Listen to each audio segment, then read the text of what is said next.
सभी प्रभु प्रेमियों को मेरा प्यार भरा राधे राधे। देखिए, आजकल सनातन परंपरा लुप्त होती जा रही है।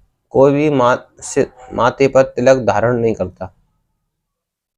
यही अशांति का कारण भी है। एक सब अपने दिन की शुरुआत बिना तिलक लगाए ही करते हैं। वो लोग अपनी सनातन परंपरा को नहीं जानते कि तिलक लगाना क्यों आवश्यक है। आज हम बात करेंगे गोपी चंदन तिलक क्यों लगाना चाहिए। तिलक लगाने से मन शांत रहता है। जो जीव तिलक लगाता है, गोपी चंदन का तिलक लगाता है, प्रभु की दृष्टि उस पर सदैव बनी रहती है। देखिए, गोपी चंदन के मैं लाभ बताता हूँ, ध्यान से सुने। प्रत्येक सनातनी को तिलक अवश्य धारण करना चाहिए। तिलक के बहुत लाभ हैं, सुनिए ध्यान से। बहुत समय पहले की एक बात है। एक राजा थे, एक राजा था, बड़ा ही दुष्ट प्रवृत्ति का था, कठोर बोलता था,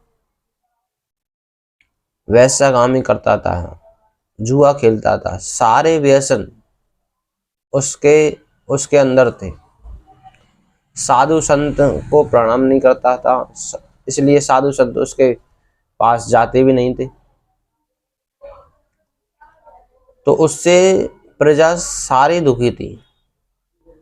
एक पड़ोस में एक राजा और रहते थे, वो भी उससे बड़े ही दुखी थे, क्योंकि वो दुराचारी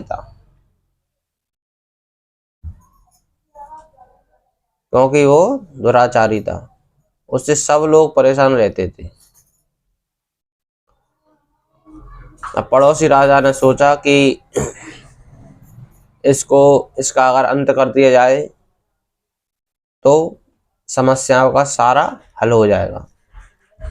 उसने निश्चय किया उसका अंत करने का।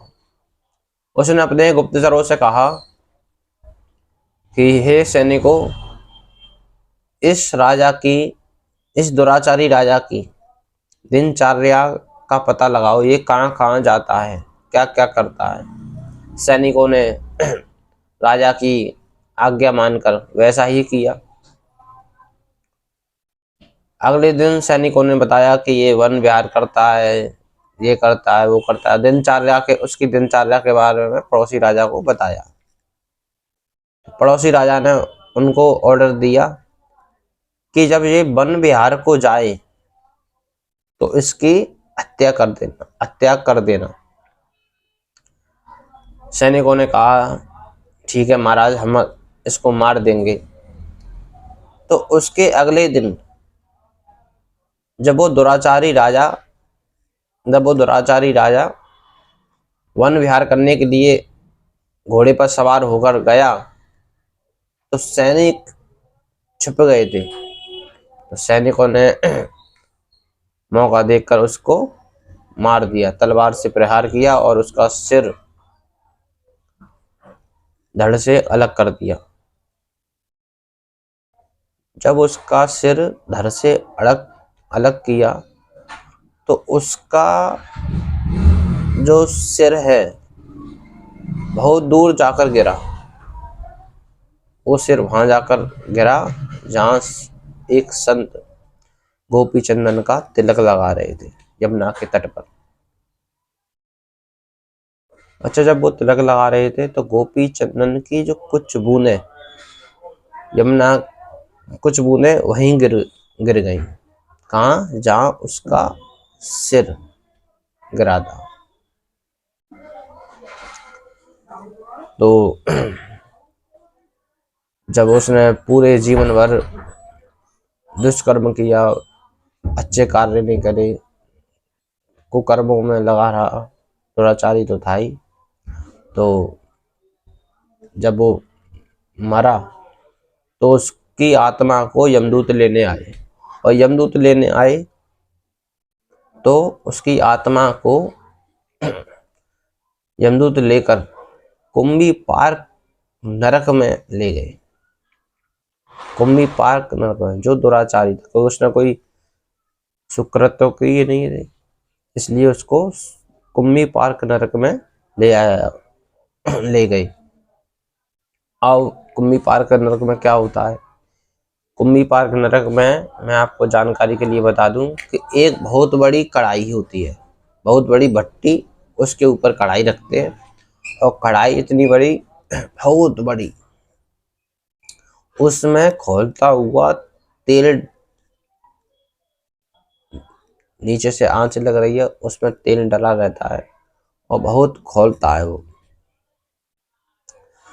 उस खौलते हुए तेल में उस दुराचारी जो आत्माएं होती हैं उसको डालते हैं, यमराज के दूत उसमें डालते हैं, मतलब कष्ट देते हैं। तो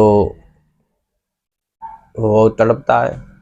अब कल्पना करके देखिए कि अगर हम कुछ भोजन या कुछ कढ़ाई में अपने घर पर कुछ बनाते हैं, अगर थोड़ा सा भी तेल की बूंद हमारे स्किन पर, इस स्किन पर पड़ जाए तो कितना दर्द होता है। उसमें तो पूरा ही तेल खोल रहा है, तो उस आत्मा को ले जाया जाता है। तो उस आत्मा, जैसे ही वो दुराचारी तो था, उस जैसे ही उस दुराचारी राजा की आत्मा को उसमें डाला गया, तो जो अग्नि थी वो शांत हो गई, अर्थात तेल जो खोल रहा था वो शांत हो गया। यमदूत उन्होंने यमराज महाराज से सूचना दी, इसके बारे में सूचना दी। तो यमराज जी आए और देखा, यमराज भी आश्चर्यचकित हो गए कि ऐसा कैसे संभव है, ऐसे तो आज तक कभी पहले नहीं हुआ। तब यमराज जी महाराज ने नारद मुनि